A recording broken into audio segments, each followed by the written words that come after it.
நெகேமியா 2ஆம் அதிகாரத்தை நாம் எடுத்துக்கொள்வோம். நெகேமியா குறித்து நாம் பல காரியங்களை பேசிக்கொண்டு வருகிறோம். அந்த அடிப்படையில் இன்றைக்கு தரிசனம் என்ற அடிப்படையில் திருச்சபையை குறித்து பல காரியங்களை மத்தியிலே பகிர்ந்து கொள்ள வருகிறது. நெகேமியா 2ஆம் அதிகாரம் 18ஆம் வசனத்தை வாசிக்கிறேன். பழைய பற்ற 605வது பக்கம் 6:5. என் தேவனுடைய கரம் என் மேல் நன்மையாக இருக்கிறதையும் ராஜா என்னோடு சொன்ன வார்த்தைகளையும் அவளுக்கு அறிவித்தேன்.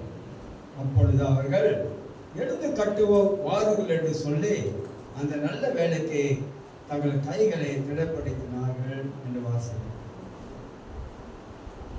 நெகேமியா ஒரு தரிசனம் உள்ளவன் என்று சொல்லி மத்தியிலே நான் பேசிக்கொண்டு வந்தேன். அந்த தரிசனம் என்ன செய்யும்?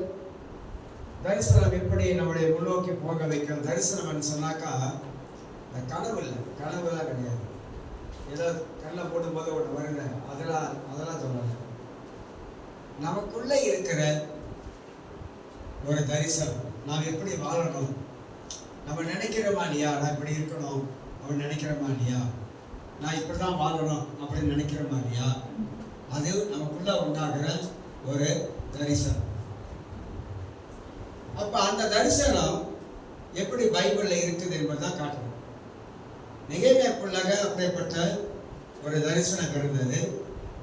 அந்த தரிசனத்தை அவன் எப்படி தன் வாழ்க்கையில அவன் அடைந்தான், பெற்றுக்கொண்டான் என்பதை குறித்து ஒரு 5-6 காரியங்களை பேசி வந்தேன். இன்றைக்கு அந்த அடிப்படையிலே தரிசனம் செயல்பட வைக்கும். எனக்குள்ளாக ஒரு காரியம் இருந்துச்சுனாக்கா நான் அப்படியே வச்சுக்கிட்டு இருக்க மாட்டேன். அதை நான் என்ன பண்ணுவேன், ஏதாவது ஒன்று செய்ய ஆரம்பிக்கும். அதுதான் தரிசனம் செயல்பட ஆரம்பிக்கும் என்று வாசிக்கும். ஆனால் நெகேமியா சொல்லும் பொழுது அவன் இந்த இடத்துல இந்த நெகேமியா புத்தகத்தில் 2ஆம் அதிகாரத்தில் நீங்க வாசிக்கும் போது 3 காரியத்தை நான் சொல்லிவிட்டு போறேன். என் தேவனுடைய கரம் என் மேல் நன்மையாக இருக்கிறது. கடவுளுடைய கரம் நெகேமியா மேல நன்மைக்கு ஏதுவாக இருப்பதை அவன் அறிந்து கொண்டான். நம்ம தேவன் என்னோடு இருக்கிறார் என்பதை எப்படி நாம தெரிஞ்சு கொள்வது? கடவுள் என்கிட்ட இருக்காங்க, கடவுள் என்னோடு இருக்கிறாங்க, அப்படி எப்படி தெரிஞ்சு கொள்ளலாம்? நாம பரிசுத்த ஆவியின் மூலமாக அவர் பிரசனத்தை உணர்வதன் மூலமாக ஆண்டவர் என்னோடு இருக்கிறார் என்பதை நாம் விளங்கிக் கொள்ளணும். சில வேளைகளில் சில தவறுகளை செய்யும்போது கர்த்தர் நம்மளை தடுப்பார். அப்ப நான் நினைச்சு கொள்ளணும், ஆண்டவர் என்னோடு இருக்கிறார் அப்படின்னு சொல்லிடும்.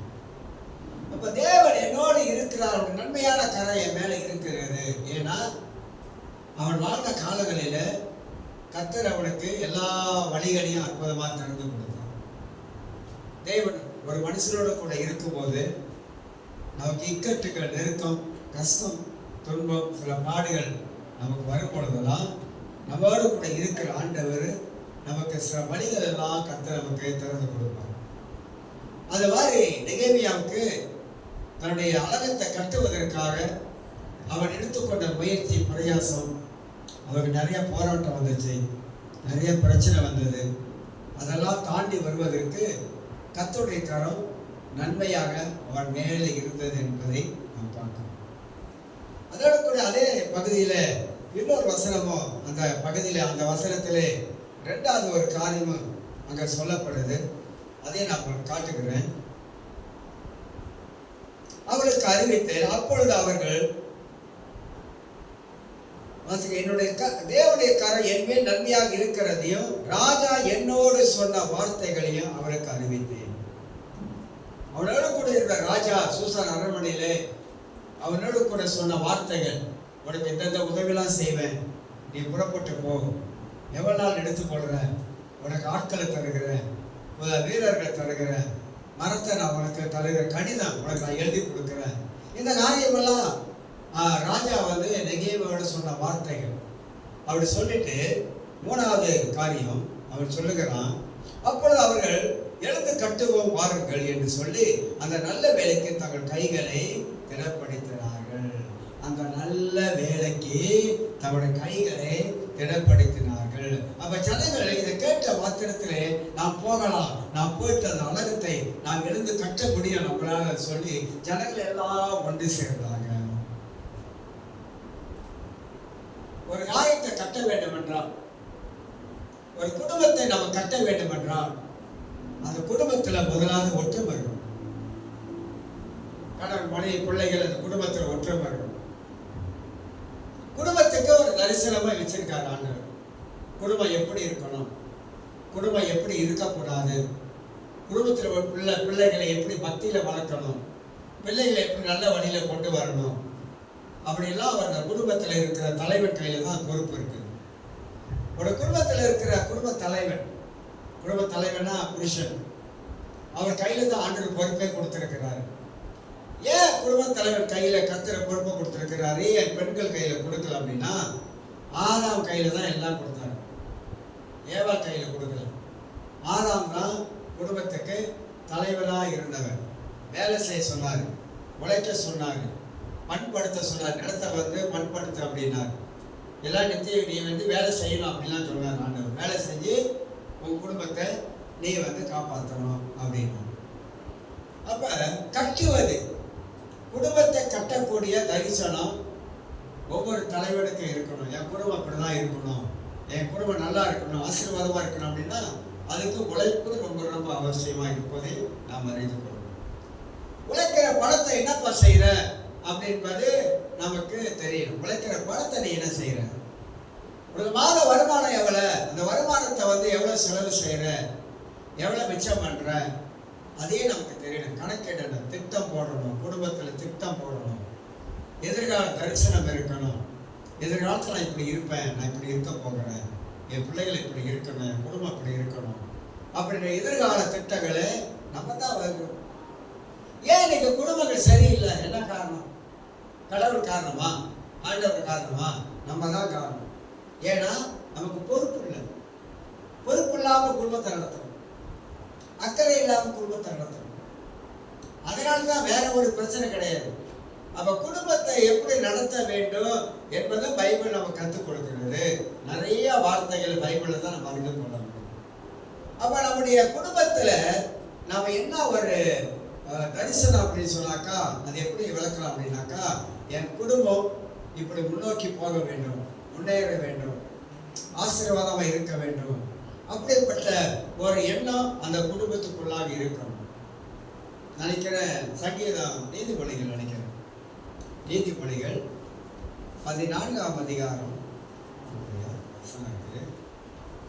புத்தியுள்ள ஸ்திரீ வீட்டை, அப்புறம் அதுக்காண்டி நீங்களே சொல்லுங்க, புத்தி இல்லாத ஸ்திரீ.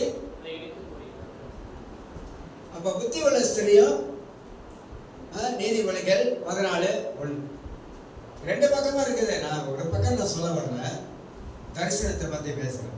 குடும்பத்துல நமக்கு இருக்கிற தரிசனம். ஒரு பெண் புத்தி உள்ளவங்களா இருந்தா எப்படி இருப்பாங்க?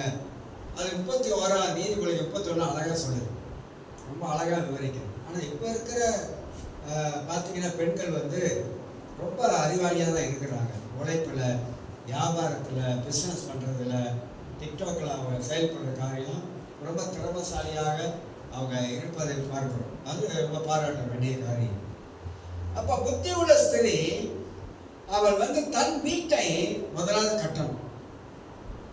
தன் வீட்டை கட்டுவதற்கு 2 பேரும் சேரணும். கணவனும் மனைவியும் வீட்டை கட்டுவதற்கு ஒன்னாக இணைக்கும். ஒன்னாக இணையும் பொழுதுதான் அந்த வீடு அற்புதமாக கட்டப்படுவதற்கு அது ஏதுவாக காணப்படும். எப்படிங்க வீட்டை கட்டலாம்? சொல்ற வீடு இப்பதான் புதுசா ஒரு வீடு கட்டுறான், அந்த வீட்டை பத்தி சொல்லல. நம்ம குடும்பமா வாழுகிறவங்க இந்த வீட்டை எப்படி படிப்படியாக நம்ம கட்டி மேலே கொண்டு வர்றது. வாழ்க்கையில நம்ம இப்படியே இருக்கிறது இல்ல. வாழ்க்கையில போராட்டம் இருக்குதான், வாழ்க்கையில சோதனை இருக்குதான், வாழ்க்கையில பிரச்சனை இருக்குதான். ஆனா அதெல்லாம் எப்படி தாண்டி வர்றது நமக்கு தெரியணும். எப்படி தாண்டி வரணும், சோதனைகளை நாம் எப்படி மேற்கொள்றது, ஜெயக்கொள்றது. உலகத்துல எந்த மனுஷனுக்கு சோதனை இல்லை, எந்த மனுஷனுக்கு பிரச்சனை இல்லை, எந்த மனுஷனுக்கு பாடுகள் இல்லை? எல்லா மனுஷனுக்கும் உலகத்துல இருக்குது. நமக்கு ஒரு பிரச்சனைனாக்கா நாட்டில் 108 பிரச்சனை இருக்குது. எல்லாத்தையும் சமாளிச்சு தான் வராங்க மேலுக்கு. ஆனால் கிறிஸ்தவருக்கு பிரச்சனை வரும் பொழுது என்ன செய்யணும் நமக்கு தெரியும். நாம என்ன செய்யணும்? இந்த பிரச்சனை வந்துருச்சு, பிரச்சனை வந்தா சும்மா அதையே பேசிட்டு இருக்கக்கூடாது. பிரச்சனை வந்தா அதை பத்தியே சொல்லிட்டு இருக்கக்கூடாது.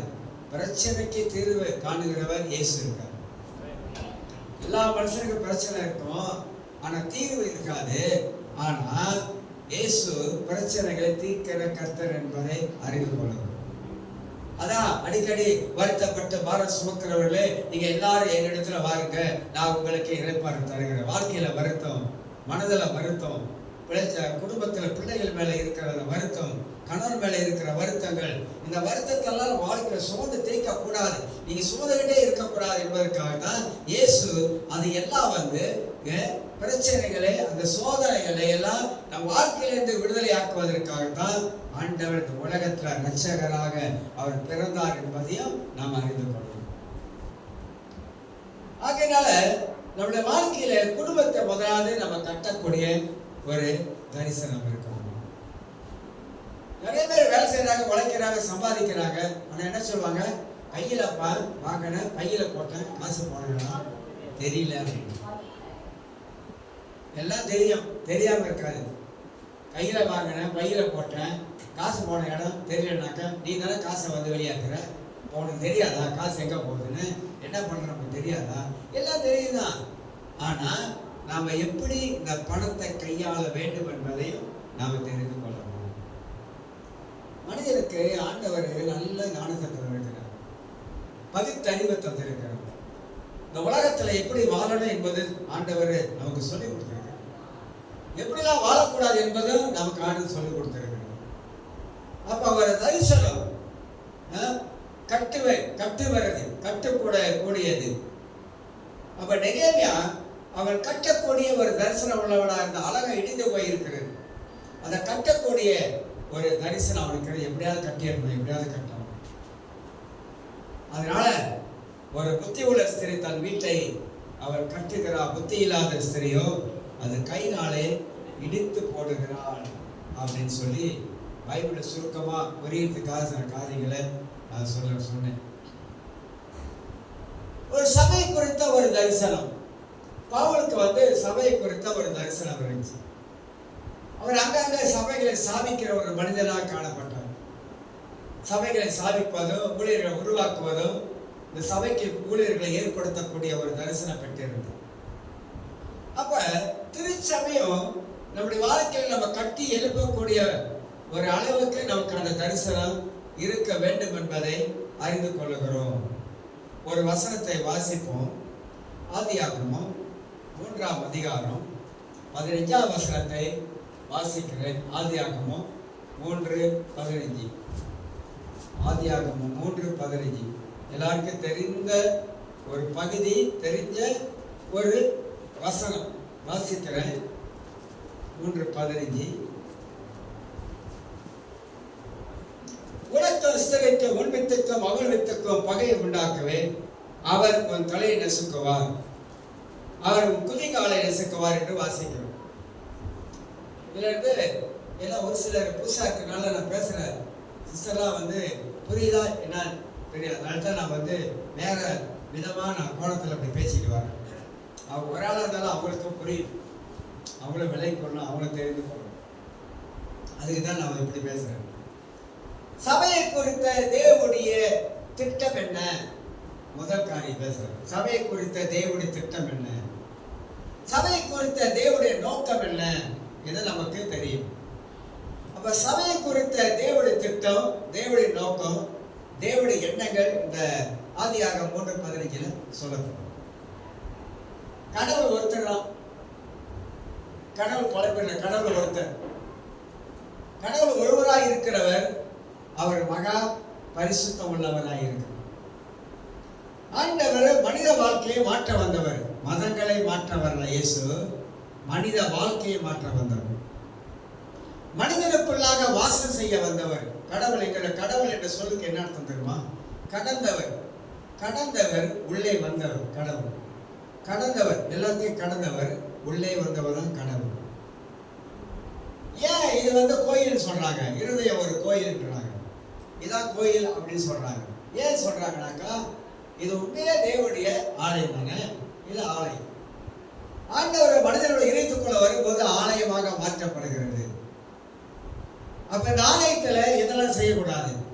இப்ப இது சர்ச், இது கட்டடம் தான். இது கட்டடம். இந்த கட்டடத்தில் உள்ள வரும்போது நம்முடைய மனசு என்ன சொல்லுது? ஐயோ, இது ஆலயம், இந்த ஆலயத்துக்கு போகணும். இந்த ஆலயத்துல ஏதாவது செய்வோமா? தவறான காரியம் ஆலயத்துல ஏதாவது செய்வோமா? செய்ய மாட்டோம். ஏன் செய்ய மாட்டோம் அப்படின்னா, இது ஆலயம் என்றுதான அந்த உணர்வு நமக்கு அந்த எண்ணம் நமக்குள்ள இருக்கிறதுனால இந்த இடத்துல எந்த ஒரு தவறான காரியத்தையும் செய்ய மாட்டோம். உடனே நான் மனதுல இது ஆலயம், இந்த இடத்துல இப்படி இருக்கக்கூடாது அப்படின்னு சொல்லி இதை புனிதமா மாத்திட்டோம். எப்படி மாத்திட்டோம்? ஆலயம் புனிதமா மாத்திட்டோம். நம்ம அந்த மாதிரி சூழ்நிலை மாத்திட்டோம். ஆனா உண்மையான ஆலயம் எங்க இருக்குன்னா நமக்குள்ளதான் இருக்குது. இதை அசிங்கப்படுத்திட்டு இதை புனிதமாக்கிட்டோம். இதுல ஒண்ணுமே இல்லை. இதை கூடி கடவுளை ஆராதிக்கிற ஒரு இடம் தான் ஆண்டவர் வச்சிருக்கிறார். எல்லாரும் வரோம், ஆண்டவர் ஆராதிக்கிறோம், ஆண்டவரை மகிழ்ப்படுத்துறோம். அங்க தேவனுடைய சமூகம் இறங்கி வருது. தேவ பிரசன்னத்தை நம்ம எல்லாரும் உணர ஆரம்பிக்கிறோம். ஆனா இந்த ஆலயத்தை ஒருவன் கெடுத்தால் இதை கெடுக்கலாமா? நம்ம இதயத்தை நம்ம சுத்தமா வைக்காம நம்ம ஆலயத்துக்கு கடவுளை ஆராதனை பண்ணா கூட ஆண்டவர் அதை அங்கீகரிக்க மாட்டார்னு பைபிளே சொல்லுது. அப்ப தேவன் விரும்புகிற ஆலயம் எதுன்னு கேட்டீங்கன்னா இதுதான். இந்த ஆலயத்துல தான் தேவன் தங்கி இருக்க விருப்பப்படுகிறாரு. இந்த ஆலயத்துல தான் தேவன் இருக்கணும்னு சொல்லி அவர் என்ன உள்ளவராக இருக்கிறார். அப்ப ஆண்டவர் தேவனுடைய சபையை குறித்த இந்த நோக்கம் என்னன்னு கேட்டீங்கன்னாக்கா, ஆதியாக 3:15 3 காரியம் உள்ள அடங்கிருக்கு. ஆதி மனிதர் தேவன் உண்டாக்கி ஏதேன் தோட்டத்தெல்லாம் வச்சார். முதல் கல்யாணமே அங்கதான் நடந்துச்சு. ஏதேன் தோட்டத்துல நடந்த கல்யாணத்துல ஆண்டவரே ஆதாமுக்கு ஏவாளுக்கும் கல்யாணம் பண்ணி கையை பிடிச்சு கொண்டாது தோட்டத்துல விட்டுட்டு அவர் சொன்னாரு, 2 பேரும் நீங்கள் பழகி பெருகி பிள்ளைகளை பெற்றெடுத்து நீங்கள் பூமியிலே ஆசீர்வாதமாயிருங்கள். எப்படி சொன்னாரு? கடவுள் சொன்ன வார்த்தை, ஆண்டு சொன்ன வார்த்தைனா ஆசீர்வாதமாயிருங்கள். ஆனா மனிதன் ஆசீர்வாதமா இருக்க வேண்டியவன் ஆசீர்வாதத்தை இழந்துட்டான். ஏன் மனிதன் ஆசீர்வாதத்தை இழந்துட்டான்? ஏன் மனிதன் ஆசீர்வாதம் இல்லாம போயிட்டான்? சார் சொல்றாங்கல்ல, என்னன்னு தெரியலாங்க, எங்க வீட்டுல எவ்வளவு சம்பாதிச்சாலும் ஒட்ட மாட்டேதுங்க, தொடச்சிக்கிட்டு போகுதுங்க. சரி சொல்லுவாங்க, என்னைக்கு இவன் பிறந்தாலும் அண்ணில இருந்து எங்க வீடு தொடச்சிக்கிட்டே போகுது. அப்போ பிறந்த நேரம் சரியில்லை, அவனுக்கு ஏதோ 7 நாள் சனி பிடிச்சிருச்சு போல இருக்கு.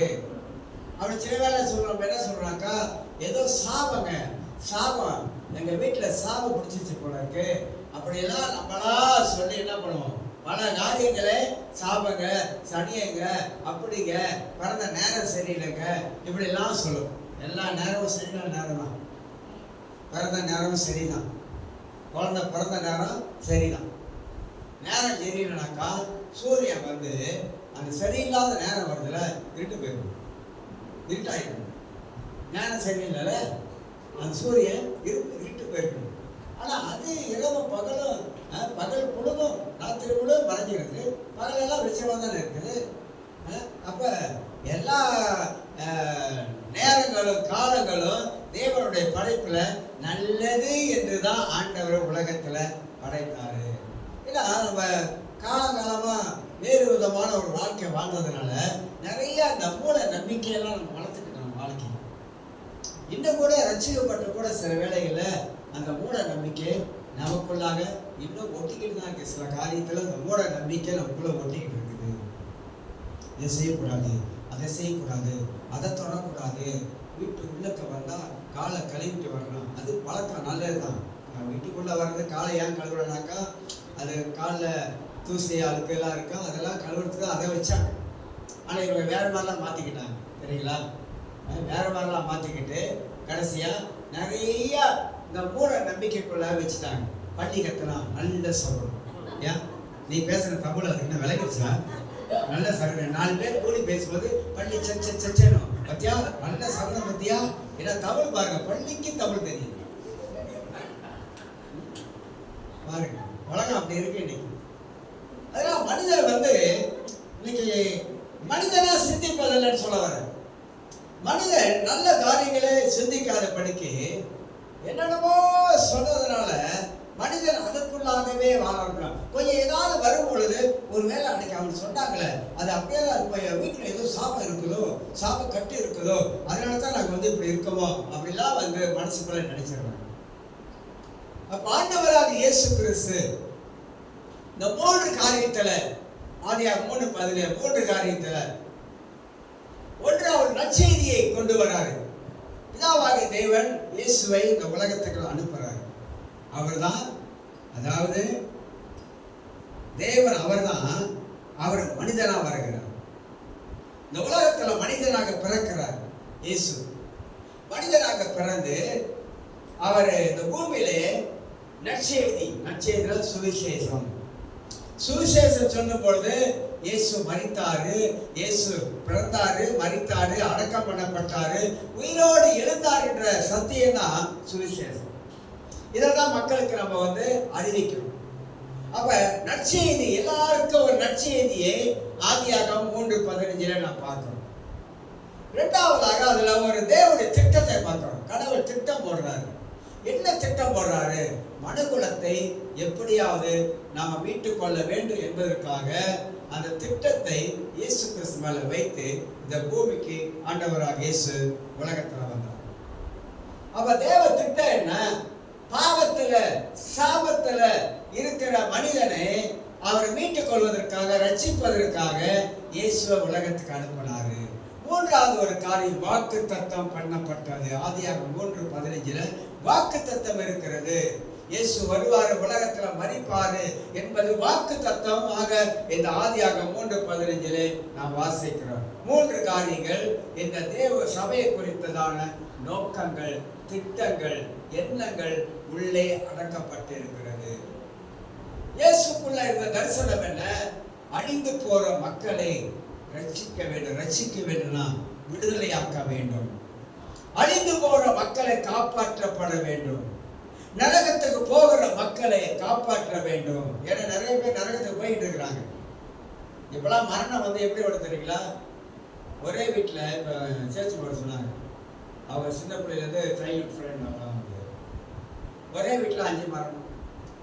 அடுத்த 5. இப்போ வாலிய பையன் மண்ணடைக்கில் இறந்துட்டான். அவன் வீட்டில் ஏதோ ஒன்று அப்படியே வந்துக்கிட்டே இருக்குது. ஒன்றா வருது, ஒன்றா சின்ன வயசு தான். ஆனால் ஆட்டடைக்கு இறந்துட்டான். வேலை போயிருக்காங்க. அவங்க சொல்ல ஒரு வீட்டுக்குள்ளாக பார்க்கும் பொழுது ஏன் இதெல்லாம் வருது? இப்போ மனிதன் இறந்த ஒரு பாடம் எங்கே போகிறான்? சொர்க்கத்துக்காக போகிறான்? அவன் ஆத்மா சாந்தி அடையுதா? நல்லா தெரிஞ்சுக்கங்க. இயேசுங்க வாழ்க்கையில் இல்லைனாக்கா, இயேசுடைய தெய்வமாக ஏற்றுக்கொள்ளனாக்கா, இயேசுடைய வழியில் நீங்கள் பின்பற்றி வரலனாக்கா, இல்லை ஜாலியிலோ ஜும்கான உலகத்தில் வாழ்ந்தீங்கனாக்கா நேராக போயிட வேண்டிதான். எங்க வேற வழியெல்லாம் கிடையாது. நேராக போயிட வேண்டிதான்.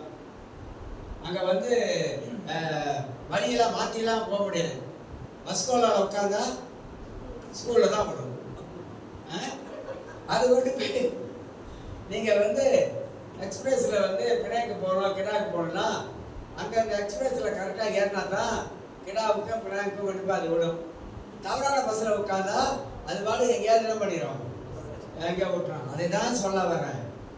நம்ம சரியான வழியில் போகிறதுக்கு இயேசுதான் வழி, பரலோகம் போகிற வழி என்பதை பைபிளை காட்டுகிறது.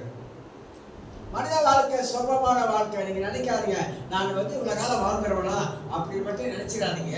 நாம் எவ்வளவு காலம் வாழ்வோம் என்பது நமக்கே தெரியாதுங்க.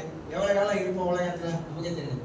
படுத்து எந்திரிச்சா ஆண்டவரே நன்றி ஆண்டவரே, தூங்கி எந்திரிக்கும் போது உயிர் இருக்குது. தூங்கினவங்களா எத்தனை பேர் போயிட்டாங்க இல்லைங்களா? படுத்த மாதிரியே போயிட்டா. காலைல எந்திரிச்சு எழுப்புனா மூச்சு இல்லை. மூச்சு விட்டு இருந்தவன் மூச்சு நின்று போச்சு. ஆச்சு மூச்சு போச்சு. மூச்சு போனா மனிதனை எவனா மதிப்பானா? இறந்த பிரேதத்துக்கு மதிப்பு இருக்கா? மதிப்பே கிடையாது. யானை செத்தாலும் 1000 பொண்ணுன்னுவாங்க, அது வாழ்ந்தாலும் 1000 பொண்ணுன்னுவாங்க. மனுஷன் செத்த 1000 பொண்ணா? எடு எடு எடுத்து வாடை அடிக்குது, எடு சீக்கிரம் எடு சீக்கிரம் எடு. மறுநாளே எடுத்துடுறோம். ஏன்னாக்கா வாடை கிளம்பிடுச்சு. அதுதான் மனுஷன். அதுக்கு மதிப்பே கிடையாது. இறந்த பிற்பாடு மனிதனுக்கு எந்த மதிப்புமே இந்த உலகத்துல இல்லை. அதனால இதை அறிந்து கொள்ள வேண்டும். நம்ம உலகத்துல வாழுகிற வரைக்கும் நம்ம எங்க போகிறோம் என்பது நமக்கு தெரியணும். அதனால்தான் ஆண்டவர் நமக்கு இந்த நோக்கத்தையும் அவருடைய திட்டத்தையும் இந்த உலகத்துல வைத்து விட்டு போனார். அப்ப அவர் வழியில நம்ம நடக்கும் பொழுதுதான் பரலோகமா நரகமா என்பதை நம்மளே முடிவு செய்து கொள்ள கூடிய காரியமாக இருக்கிறது. அப்ப சபையை குறித்த தேவனுடைய நோக்கம் என்ன என்பதை நாம நன்றாக அறிந்து கொள்ளும். சபை என்பது கட்டடத்தை நான் பேசவே இல்லை. இது சபை கிடையாது, இது கட்டடம். நம்ம தான் சபை. இதுதான் கோயில், இதுதான் தேவ ஆலயம். இந்த ஆலயத்தை நம்ம எப்படிலாம் வச்சு கொள்ள வேண்டும், எப்படி இருக்க வேண்டும் என்பதுதான் வேதம் போதிக்கிறது. இரண்டாவதாக சபையோட மேன்மை. உங்களுடைய மேன்மை உங்களுக்கு தெரியல என்னன்னு என்னைக்கே யோசனை பண்ணி பார்த்துருக்கீங்களா? நீங்க உண்டாக்கப்பட்ட விதத்தை பார்த்துருக்கீங்களா? நீங்க எப்படி உண்டாக்கப்பட்டிருக்கீங்க அப்படின்னு, எப்படி உங்க தாயின் கர்ப்பத்துல இருந்து வரும்போது எப்படி வந்திருக்கீங்க அப்படின்னு சொல்லி உங்களுக்கு தெரியுமா? ஆதாம் மண்ணில் உண்டாக்கப்பட்டான், மண்ணுக்கே போறோம், அவ்வளவுதான். முதல் மனிதன் ஆதாம் மண்ணில உண்டாக்கப்பட்டவன். ஆண்டவர் சொல்றாரு நீ மண்ணுக்கே போயிடுவ அப்படின்ட்டு. அதனால எல்லா சத்தம் மண்ணுக்கு தான் போகும். ஆனா வசனம் சொல்றது சபையோடைய மேன்மை அப்படின்னா, சபை நான் தான் சொல்றேன், நம்மளே நீங்களும் நான் தான் சபையா இருக்கிறோம். நம்முடைய மேன்மையை பத்தி என்னைக்காவது நம்ம உணர்ந்திருக்கோமா? ஆண்டவர் என்னை இப்படி எல்லாம் அழகா படைச்சிருக்கிறார். 3 காரியம் சொல்ற சபையோடைய மேன்மை. 1, உங்களுக்கும் எனக்கும் ஆண்டவர் வச்சிருக்கிற அந்த மேன்மையான அந்த வாழ்க்கை என்ன தெரியுங்க? சிறப்பு. சிறப்புனா என்ன சொல்லலாம்? சிறப்புனா சிறப்பான வாழ்க்கை. சிறப்பான வாழ்க்கை, மனித வாழ்க்கை சிறப்பான வாழ்க்கை. ஆனா மனிதன் அந்த சிறப்பான வாழ்க்கையை அறியாமல் வாழான். திருடுறான், குடிக்கிறான், வெட்டுறான், குத்துறான், என்னென்னமா பண்றான், போக்கிடுறான், பொறாமன்றான். இவன் அவனை கெடுக்கிறான், அவன் இன்னொருத்தனை கெடுக்கிறான். இவன் வியாபாரம் பண்ணா அவன் கெடுப்பான், அவன் வியாபாரம் பண்ணா இவனை கெடுப்பான். ஒருத்தனை முன்னேற விடாம இந்த உலகத்துல மனிதன் இவனை கெடுத்தான் அவன் வாழ்வான், அவனை கெடுத்த இவன் வாழ்வான். இப்படிதான் இந்த உலகத்துல போட்டியில பொறாமையில உலக மனிதர்கள் வாழ்ந்துருக்கிறார். ஆனா மனிதனுடைய சிறப்பு என்ன? ஆண்டவரை மனிதனை சிறப்பா படைச்சிருக்கிறார். அவன் நல்லா வாழ்வதற்காக உலகத்தில் ஆண்டவர் மனிதனை படைச்சாரு. ஆனா மனிதனே தன்னை தானே கெடுத்துக்கிட்டான் மனுஷன். இது நமக்கு நல்லா தெரியணும். என் ஆண்டவர் எவ்வளவு சிறப்பா படைச்சிருக்கிறார். என்னை பார்க்கும்போது ஆண்டவருக்கு நான் நன்றி சொல்றேன். ஏன் நன்றி சொல்றேன்? இந்த உலகத்துல கர்த்தர் என்னை ரொம்ப சிறப்பா இந்த உலகத்துல படைச்சு இந்த உலகத்துல வச்சிருக்கிறாரு. அதை எண்ணி பார்க்கணும் சிறப்பு. அப்ப சபையோட மேன்மை. 2வது என்னக்கா பெருமை. என்னங்க பெருமை அப்படின்னு கேட்டீங்கன்னா, இந்த உலகத்துல கிறிஸ்தவரை தவிர கடவுளை அப்பான்னு கூப்பிட்டது யாருமே இல்லை. சரி, அதோட பெருமை. நான் பெருமையா சொல்றேன், எங்க அப்பா பரலோகத்துல இருக்கிறார். என் குடியிருப்பு பரலோகம். எனக்கு அப்பா இருக்கிறாரு. கடவுள் என்னுடைய அப்பா, நான் அவருடைய பிள்ளை. அப்பாவுக்கும் பிள்ளைக்கு என்ன இருக்கணும்? உறவு இருக்கணும், ஐக்கியம் இருக்கணும், நல்ல வாழ்க்கை இருக்கணும். அப்பா பேசுவாரா? அப்பா பேசுவாரு பிள்ளை இடத்துல. எப்படி பேசுவாரு? என்ன செய்யணும், என்ன செய்யக்கூடாது பேசுவாரு. ரொம்ப கஷ்டமா இருக்கிறோமா, ரொம்ப கண்ணீரோடு இருக்கிறோமா, பாரத்தோடு இருக்கிறோமா, அப்பா கிட்ட போறோமா, அப்பா வழியை காட்டுவாரு. ஏன் அவ்வளோ பாரமா இருக்க, எவ்வளோ கஷ்டமா இருக்க, இப்படி செய், இப்படி செய், இதை பண்ணு, அதை பண்ணு அப்படின்னு அப்பா நமக்கு வழியை காட்டுறாரு. அப்ப கடவுள் ஆண்டவர் நமக்கு அப்பா இருக்கிற ஒரு பெருமை. யாரை பார்த்தாலும் சொல்ல முடியல நம்மளால, என்னுடைய அப்பா பரலோகத்தில் இருக்காங்க.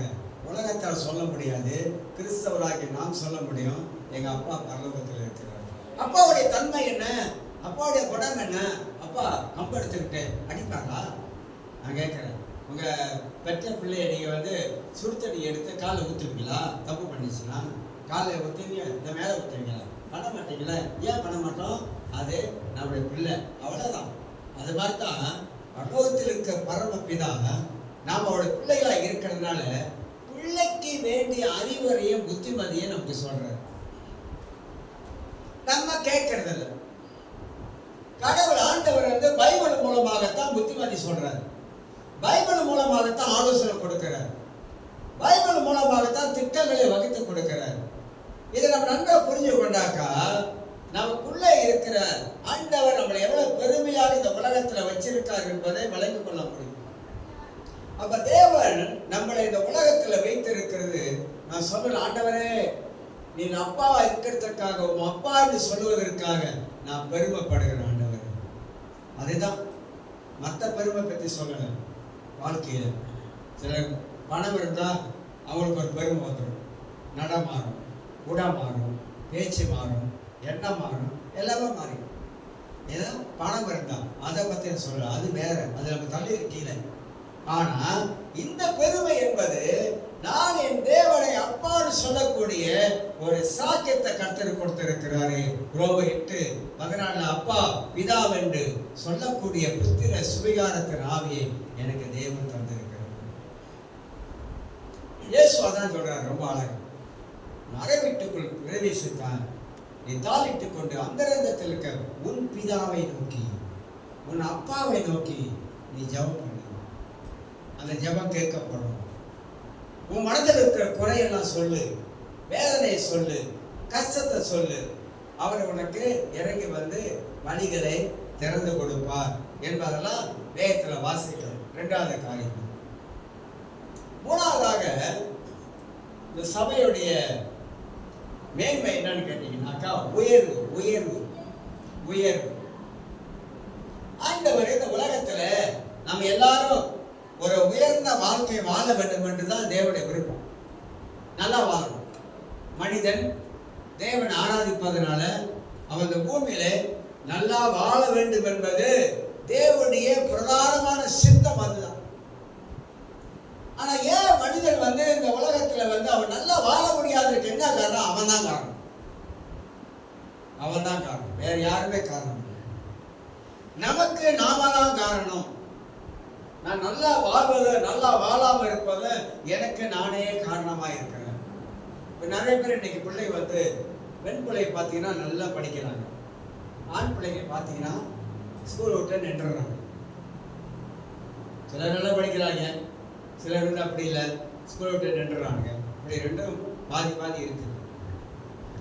பிள்ளைகள் வந்து ஏன் அவங்க நல்லா படிக்கிறாங்க? நல்லா இருப்பதற்காக. ஆனா அதே படிக்கிற பிள்ளை சேரக்கூடாத ஆளோடு சேர்ந்துட்டான், சேரக்கூடாத கூட்டாளி சேர்ந்துட்டா அவன் வாழ்க்கையை வீணாயிடும். குட்டை அடிக்கிறான், கஞ்சா அடிக்கிறான், அப்புறம் தண்ணி அடிக்கிறான். இதை அவன் கூட சேர்ந்தாக்கா அவன் நீ உருப்பிடுவையா? நிச்சயமா உருப்பிட மாட்டான். ஆண்டவர் சொல்லியிருக்கிறாரு, நீ சேரக்கூடாத ஆளோட சேரக்கூடாது. உன் வாழ்க்கையோட உயர்வு என்ன அதை நினைச்சு பாரு. நீ வாழ்க்கையில உயர்ந்து வரணும், வாழ்க்கையில மேம்படையணும், வாழ்க்கையில நல்லா இருக்கணும். அப்படின்னாக்கா இதை நம்ம வந்து நன்றாக பைபிள்ல இருந்து அறிஞ்சுக்கணும். அதுக்கு நீதிமொழிகள் தான் நிறைய வசனங்கள் நமக்கு எடுத்துக்காட்டு. ஞானியோடு ஞானி சேர்ந்தா அவன் ஞானி ஆகும், திருடனோடு நீ போய் சேர்ந்தா நீ திருடன் ஆயிடும். அவ்வளவுதான், வேற ஒண்ணு. உனக்கு திருட தெரியாது, அவன் கற்றுக் கொடுப்பான். எப்படி திருடன் கற்றுக்கோ, போ. கற்றுக்கிட்டு அப்புறம் உள்ள போய் கம்பி எண்ணு, 1 2 3 4 5 கம்பி எண்ணு கற்றுக்கிட்டு போயிட்டு இருந்துங்க. இப்போ பைபிள் கற்றுக் கொடுக்குது. அப்ப தேவன் நமக்கு அறிவை தந்திருக்கிறாரு, யாரோட சேரணும் யாரோடு சேரக்கூடாது என்பதை அறிவை தந்திருக்கிறாரு. ஒருத்தர் சிகரெட்டே குடிக்கலைங்க, சிகரெட்டே குடிக்கிறது இல்லை, அவன் வந்து அவனுக்கு அந்த பழக்கமே இல்லை. ஆனால் சேர்ந்த கூட்டாளியோட போனீங்கன்னாக்கா ஒரு டம்பாடுறா என்னடா வந்துட போகுது, அப்படி அப்படி இழுத்துட்டு புகைய விடுறா அப்படின்மா. ஒரு இழுத்துட்டு ஒரு புகை விடுவேன், அந்த ஒரு புகை 1000 புகையா மாறி. அதான் பிரச்சனை. உயர்வை தந்திருக்கிறார். சேரக்கூடாத ஆளோட சேராதன்னு ஆண்டவரே சொல்லி இருக்கிறார். ஒளிக்கு இருளுக்கு வித்தியாசம் இருக்கிறது. நீ வெளிச்சத்தின் பிள்ளை, இருளோட கூட இணைக்காத. இருள் வந்து வெளிச்சம் தெரியாது என்னன்னு, ஆனா வெளிச்சத்துக்கு தெரியும் இருள்ல என்ன இருக்குன்னு சொல்லி தாவீது சொல்றார், நான் இருள்ல இருந்தாலும் வெளிச்சம் என்ன சுத்திலும் இருக்குது அப்படின்றார். இருள் என்ன சுத்தி இருந்தாலும் என்ன சுத்தில வெளிச்சம் இருக்கு அப்படின்றார். நம்மளை சுத்தி இருள் இருக்குங்க, உலகங்க, இருளான உலகத்துல நாங்க வாழ்றோம். ஆனா நமக்குள்ள இருக்கிற ஆண்டவர் நம்மளை வெளிச்சமா வச்சிருக்கிறார். அதனால நம்ம போதனை எல்லாம் வித்தியாசமா இருக்கும். நம்ம போதிக்கிற போதனைகள் மனித வாழ்க்கையை அது தட்டி எழுப்புகிறது. மனிதர் இப்படிதான் வாழணும், இப்படிதான் நீ வாழணும் அப்படின்னு பைபிளுடைய சட்டம். சட்டம்னா அதுதான் கட்டளை. நீ அதுக்கு மிஞ்சி நீ வாழ முடியாது, வாழக்கூடாது. நீ வாழணும் அப்படிலாம் ஆண்டவர் போதிக்கிறார். இப்படிதான் நீ வாழணும், அப்படிதான். நான் போட்ட ரோடு ஒண்ணுதான்யா, நீ அதுலதான் போகணும். என்னத்த ரோடு போட்டிருக்கான்னு அதில் போவாதியா. நான் போட்ட ரோட்ல நீ வா. எவனா ஒருத்த ரோடு போட்டிருக்கான்னு அதில் போகலான்னு நினைக்கிறேன். அதில் போன கீழே கவுந்துருவேன், கப்பா கவுந்துருவேன். இயேசு சொல்றாரு, இடுக்கமான வாசல் வழியா பிரவேசிக்கிற கொஞ்சம் பேர், அகலமான வாசல் வழியா நிறைய போறாங்க. அது என்ன சொல்றாருனாக்கா, பரலோகத்துக்கு போறவங்க இடுக்கமான நெருக்கமான உலகத்துல பாடு இருக்கலாம், கஷ்டம் இருக்கலாம், அதெல்லாம் தாண்டி ரொம்ப கஷ்டப்பட்டு இப்படி தாண்டி பரலோகத்துக்கு போயிடுறாங்க. ஆனா அகலமான வாசல்ல நிறைய பேர் போயிட்டு நேரம் நரகத்துல வந்துடுறாங்க, பாதாளத்துல. ஏன்? அவங்களுக்கு இடுக்கமான வாசல் அவங்களுக்கு சூட்டுக்குள்ள அமையல. ஐயோ இது கஷ்டம், ஐயோ இயேசுவை ஏத்துக்கிட்டாக்கா, ஏன்னா இதை விட சொல்றாங்க, இயேசுவை ஏத்துக்கிட்டாக்கா அதை விட சொல்றாங்க, இயேசு ஏத்துக்கிட்டா இப்படி இருக்குன்னு சொல்றாங்க, இயேசு ஏத்துக்கிட்டா அப்படி இருக்குன்னு சொல்றாங்க. ஐயா அதெல்லாம் நம்மளால முடியாது, இதெல்லாம் நம்மளால முடியும், இதெல்லாம் விட முடியாது, அதெல்லாம் விட முடியாது அப்படின்னு சொல்லிட்டு நம்ம என்ன செய்யறோம்? நம்ம ஜாலியோ ஜும்கானால வாழ்ந்தாச்சு, இப்ப சொல்றாங்க அதை விடுங்க இதை விடுங்க. அப்ப இயேசு கிட்ட வந்தா இதெல்லாம் விடணும். ஏன்னா அவர் கடவுள் விட சொல்றாரு. விடாம நம்ம அதுல இருந்தவாக்கா அதுதானே வினைய வருது. வினை எதுல வருதுன்னா விடாம வாழ்றீங்களா, அதுலதான் நமக்கு வினைய நாமளே தேடிக்கிறது. சும்மா இருக்கிற கல்லை தூக்கி காலில் போட்டு ஐயோ குத்துதே கொடையுதே அப்படின்னா சும்மா இருந்த கல்லு நீங்க தான் தூக்கி போட்டுக்கிட்டவ.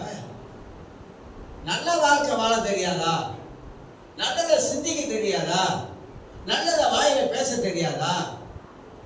ஏன் அது தெரிய மாட்டேது? தெரியாமல்ல இந்த சடப்பைய சனியை சாத்தானா மனித வாழ்க்கையே ஆட்டி படைக்கிறான், முடியை பிடிச்சி ஆட்டி படைக்கிறான் மனித வாழ்க்கை. நான் சொல்றது கேள் அப்படின்னு அவன் தான் என்ன பண்ணான், மனிதனை ஆட்டி படைச்சுக்கிட்டு இருக்கிறான். கடவுள் ஆட்டி படைக்கல, கடவுள் வாழ வைக்கிறார், நம்மளை வாழ வைக்கிறார், ஆண்டவர் நம்மளை வாழ வைக்கிறார். ஆனா பிசாசு மனிதனுக்குள்ளாக கிரியை செய்து ஆட்டி படைக்கிறான். ஆனாதான் மனித வாழ்க்கை இன்னைக்கு எங்க பார்த்தாலும் அந்த வாழ்க்கை நல்ல வாழ்க்கை இல்லை. அப்ப மனிதனுடைய சபையுடைய மேன்மையை நம்மளே அறிந்து கொள்ளணுங்க. என் மேன்மை என்ன, நான் எப்படி இருக்கணும், நான் எப்படி வாழணும் கர்த்தர் விரும்புகிறாரு, கர்த்தருக்கு பிரியமானது என்னது என்று சோதித்து பாருங்க. எபேசியர் 5:10 கர்த்தருக்கு பிரியமானது என்னது என்பதை நீங்களே சோதித்து பாருங்க. எது கர்த்தருக்கு பிரியமானது, எது ஆண்டவருக்கு பிரியம் இல்லாதது, நீங்களே சோதித்து பாருங்க. அவ பிரியம் இல்லாததையும் பிரியமானதையும் கர்த்தர் பைபிள்ல வச்சிருக்கிறாரு. பிரியமா கடவுளுக்கு ஒரு மனிதர் பிரியமா வாழ்ந்தானாக்கா அவன் பூமியிலே அவன் ஆசீர்வாதமா இருப்பான்.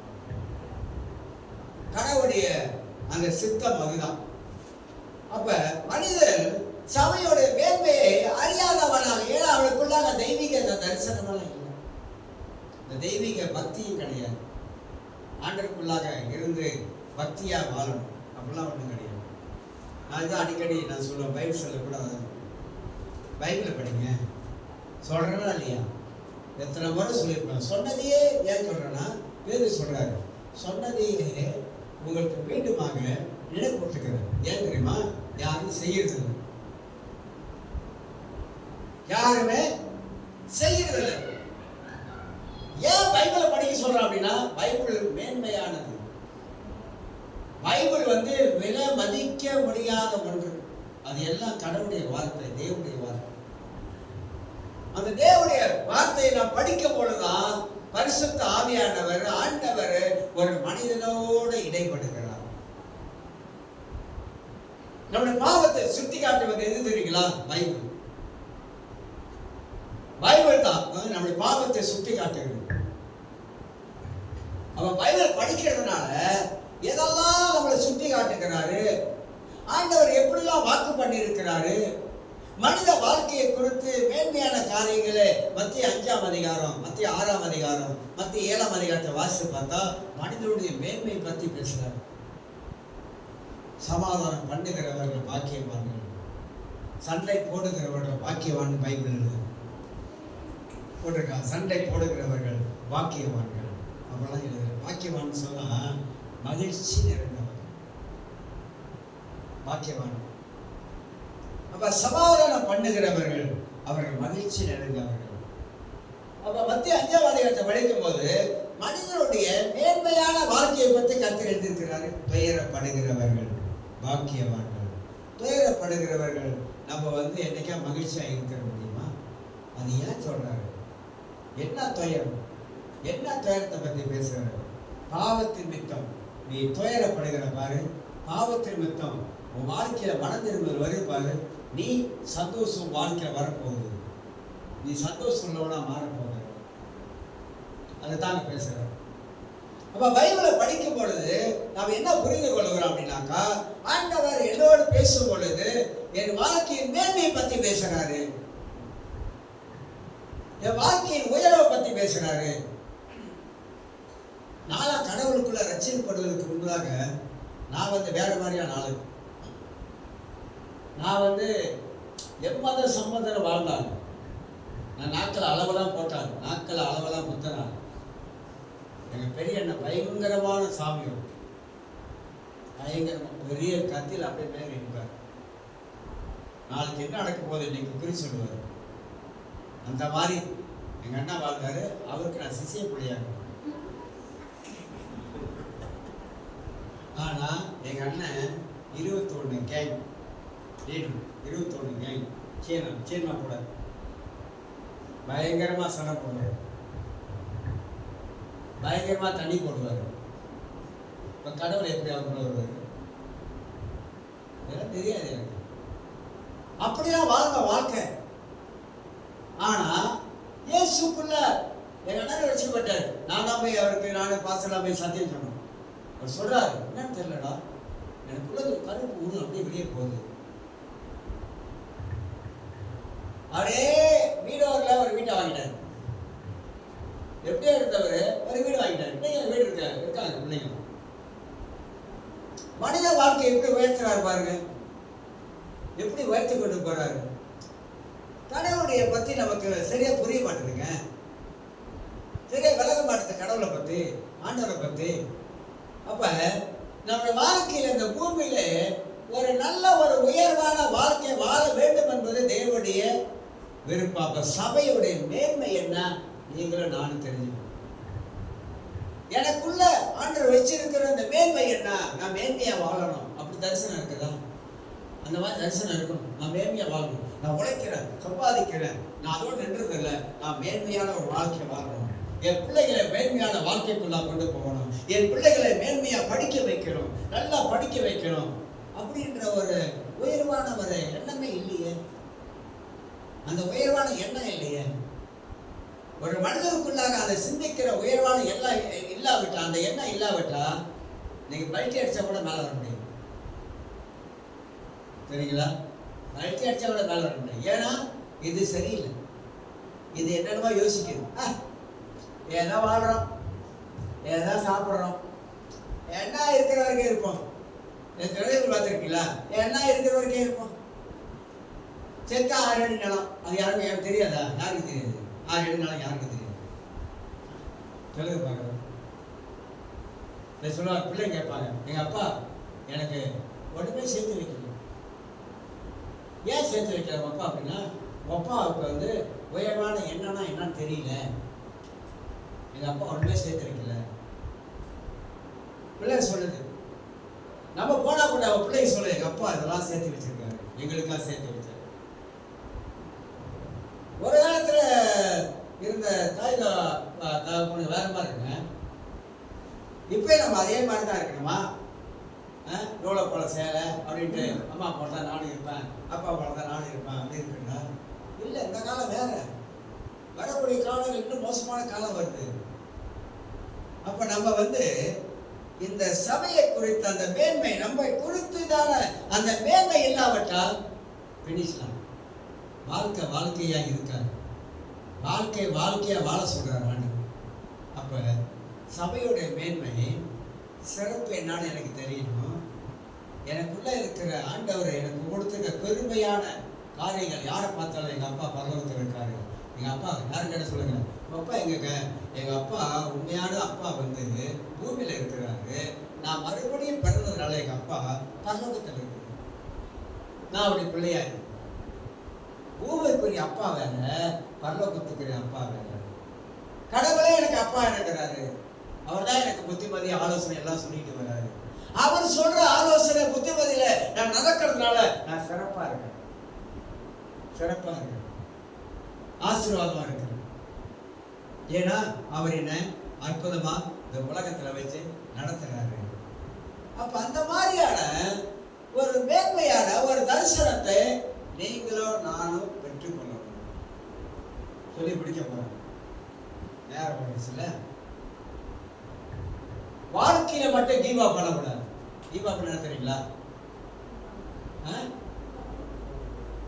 வாழ்க்கையில மட்டும் பின்னால் கால வைக்கக்கூடாது. வாழ்க்கையில முடியாதுன்னு சொல்லக்கூடாது.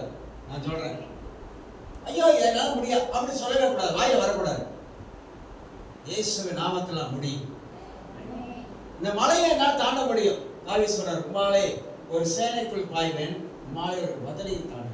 மலை பலவோட பிரச்சனை வருது, அதை என்னால் தாண்ட முடியும். உங்கள் வாழ்க்கையில கஷ்டம் வருதா? நீ சொல்லுங்க, ஆண்டவரே இந்த கஷ்டத்தை என்னால் தாண்ட முடியுமா? ஆண்டவரே இது பெரிய கஷ்டம் கிடையாது, என்னால முடியும். ஏன்னா கர்த்தரின் வாழ்க்கையில மேற்படாது. நீ மேற்படாத இருக்கிற ஆண்டவரே, என்னால் தாண்ட முடியும், என்னால் ஜெயிக்க முடியும், என்னால் முன்னுக்கு போக முடியும், என்னால் தடைகளை உழைக்க முடியும். நீங்க சொல்லி பாருங்க, ஜெபம் பண்ணி பாருங்க, எவ்வளவு பெரிய மலையா இருந்தாலும் விலகி ஓடி. ஏன்னா நம்ம ஆண்டவர் யூதர் ராஜசிங்கம். ஏன்னா நம்ம எல்லாம் அவருடைய பிள்ளைகளா இருக்கிறோம். அந்த மாதிரியான ஒரு மனப்பான்மை எண்ணங்களை நீங்க வளர்த்து கொண்டீங்கன்னாக்கா உங்களை நீங்கள் யார் என்பதை முதலாவது நீங்க தெரிஞ்சுக்கணும். உங்களை நீங்கள் யார் என்பதை தெரிஞ்சுக்கணும். இப்ப என்ன நான் யார் என்பதை நான் தெரிஞ்சுக்கிட்டேன்.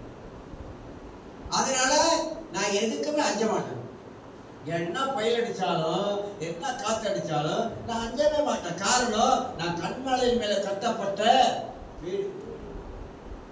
எதுவுமே என்ன அசைச்சு தள்ளிட முடியாது. பிசாசு அடிச்சு தள்ள பார்ப்பான். ஆனா நம்ம அசைக்க முடியாத ஒரு ஆளா நிக்கணும். நீங்க அந்த மாதிரியான ஒரு மனப்பான்மை, அந்த மாதிரி எண்ணத்தை கொண்டு அந்த தரிசனத்தை நீங்க வச்சு பாருங்க. உங்க வாழ்க்கை உங்க வாழ்க்கையா இருக்காது, உங்க குடும்பம் உங்க குடும்பமா இருக்காது. நீங்க அப்பதான் உணர ஆரம்பிப்பீங்க. உங்களை வாழ்க்கையில உயர்வு வரும்போது, மேன்மை வரும்போது, இந்த சிறப்பு ஆசீர்வாதங்கள் வரும்போது, அப்ப நீங்க நினைச்சு பார்ப்பீங்க. எதை நாம சொல்லுகிறோமோ அது நம்ம வாழ்க்கையில நிச்சயமாக கர்த்தர் செய்வார். எல்லாரும் நன்றி ஆண்டவரே. தரிசனம் உள்ளவர்களாக வாழணும். தரிசனம் ஒவ்வொரு மனிதனுக்கும் அவசியமா இருக்கு. தரிசனம் உள்ளவர்களா இருக்கு. தரிசனம் தான் ஒரு மனிதனை முன்னோக்கி போக வைக்குது. அதே தரிசனம் இல்லாவிட்டால் நம்ம வாழ்க்கையில எதையும் சாதிக்க முடியாத ஒன்று செய்ய முடியும். சோத்திரம் ஆண்டவரே, நன்றி ஆண்டவரே, நன்றி தகப்பனே. பந்திக்கு ஆயத்தப்படுவோம். பந்தி அற்பமானதல்ல, ஆண்டவராக இயேசு